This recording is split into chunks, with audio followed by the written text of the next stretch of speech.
नीतीश कुमार ने अब पुलिस वाले को, अधिकारियों को कड़ी जो है वो निर्देश करे दिए हैं और खुली छूट दे दी है कि आप लोगों को जो कार्रवाई करना है करिए। देखिए, जिस तरीके से बिहार में अपराध बढ़ रहा है और इसको लेकर विपक्ष हमलावर है, जिस तरीके से मुजफ्फरपुर वाला मामला हुआ, ये मामला तुल पकड़ते जा रहा है। कह सकते हैं आपके बिहार में चुनाव है, इसके लिए इस पर सियासत हो रही है, या फिर विपक्ष इस पर बहुत हमलावर है। अब देखिए, नीतीश कुमार का आदेश हो गया है। नीतीश कुमार ने बड़ा आदेश दे दिया है कि किसी भी अपराधियों को बख्शा नहीं जाएगा। पुलिस को खुली छूट मिल गई है और अब कोई भी नहीं बचेगा।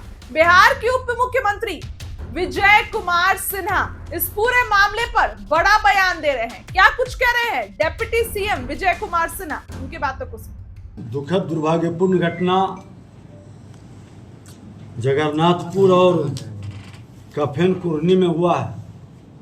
दोनों जगह आज हमने गए, हमारे साथ जिलाधिकारी और वरीय पुलिस अधीक्षक सभी पदाधिकारी भी थे। माननीय यहाँ के सांसद, वहाँ के विधायक, जो राज्य सरकार के मंत्री और केंद्र सरकार के मंत्री भी हैं।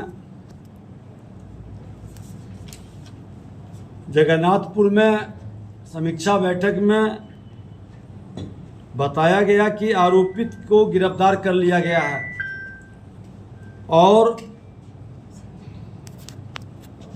परिवार के लोगों को, पीड़ित परिवार के लोगों को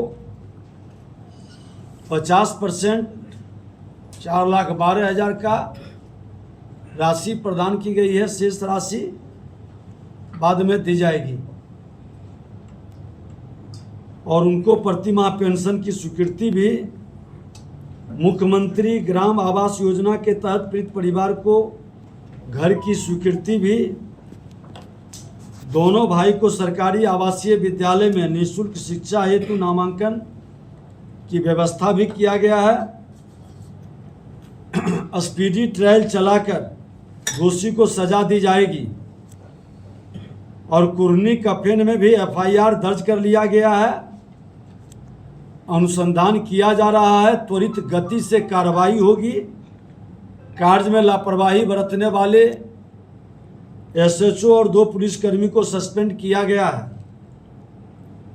पोस्को के तहत मामला दर्ज करके उनको भी जो नियम के तहत है वह राशि प्रदान की जाएगी।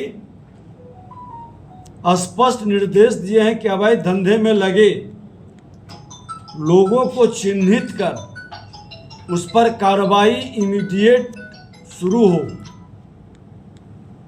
और हर हाल में 12 घंटे के अंदर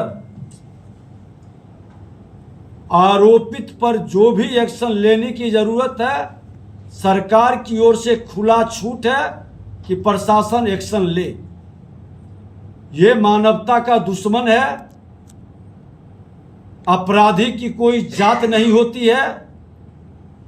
हर समाज को इन्होंने लज्जित और कलंकित किया है और ऐसे लोगों के साथ किसी की सहानुभूति नहीं रहेगी और कहीं से भी किसी की सहानुभूति झलकी तो वो इससे लोगों पर भी एक्शन लेने से सरकार पीछे नहीं हटेगी। जो भी इनको बचाने के लिए प्रत्यक्ष या अप्रत्यक्ष कहीं भी चिन्हित किए गए वो बख्शे नहीं जाएंगे। और कुछ लोगों की शिकायत आई है कि जमीन माफिया गिरी के अंदर इस तरह के लोगों की मानसिकता और मनोबल को बढ़ा है। हमने यहाँ के प्रशासन को कहा है कि आप इसका भी एक तहकीकात करके पूरा ऐसे रैकेटियन को जो जमीन माफिया गिरी में संलिप्त है उसको एक सूचीबद्ध करके उसके सारे कारनामे को खंगालने का और सक्षम प्राधिकार के अंदर उसको भेजने का और जांच कराने का कार्रवाई भी शुरू की जाएगी। किसी भी स्थिति में बिहार सरकार इस तरह के आसुरी प्रवृत्ति और अराजकता उत्पन्न करने वाले मानसिकता को बख्शेगा नहीं। एक्शन हर हाल में होगा। नाटक करना है नाटक करे, लेकिन एनडीए सरकार, बिहार के मुख्यमंत्री नीतीश कुमार जी हर दोषी को कड़ी सजा देंगे, बख्शे नहीं जाएंगे अपराधी, ये सख्त चेतावनी दी गई है। और जो भी स्थिति हो, इनकाउंटर करने का, बुलडोजर से घर ढहाने का या उसकी अवैध संपत्ति को जब्त करने का, वो तमाम छूट प्रशासन को दी गई है। खुल करके एक्शन ले, और एक्शन दिखाई पड़े इसकी मॉनिटरिंग प्रभारी मंत्री के नाते मैं स्वयं कर रहा हूं। जिलाधिकारी और एसएसपी भी बैठे हैं, हर हाल में एक्शन होगा। नेता प्रतिपक्ष ने फेसबुक पोस्ट के जरिए कहा है कि 2022 में जिस डॉक्टर को हम पद से हटा चुके थे, प्रपत्र का गठित कर कार्रवाई की गई थी, फिर वो डॉक्टर की बहाली हुई और उपाधीक्षक पीएमसीएच के रूप में पोस्टेड किया गया और फिर उसे पद से हटाया गया। उन्होंने कहा है कि बिहार में स्वास्थ्य विभाग में लूट मची हुई है और अमंगल राज आ गया है बिहार में। देखिए, प्रतिपक्ष अपनी भूमिका ईमानदारी से निभावे तो सरकार को सहयोग मिलता है, लेकिन ये कैसा प्रतिपक्ष है? मैं भी नेता प्रतिपक्ष रहा हूं। इसी मुजफ्फरपुर के अंदर राहुल साहनी की हत्या हुआ था और आज नेता प्रतिपक्ष डिप्टी सीएम उस समय तेजस्वी यादव जी थे, सत्ता में थे। राहुल साहनी की हत्या में राजद के एक मंत्री इजराइल मंसूरी का नाम आया था, परिवार के लोग आवेदन लिख के दिए थे। किसने बचाया? आज वो इससे लोग पर एक्शन हो जाती, संदेश जाता, कानून का राज स्थापित होता, अपराधियों का मनोबल नहीं बढ़ता। और मैं बैठे हुए हैं यहां पर हमारे एसएसपी, हमने कहा कि वो फाइल को भी खोजिए, आखिर वो इससे लोगों को बचाने से अपराधियों का मनोबल मुजफ्फरपुर में बढ़ा है और अपराध की घटनाओं में वृद्धि हुई। क्यों चुप है?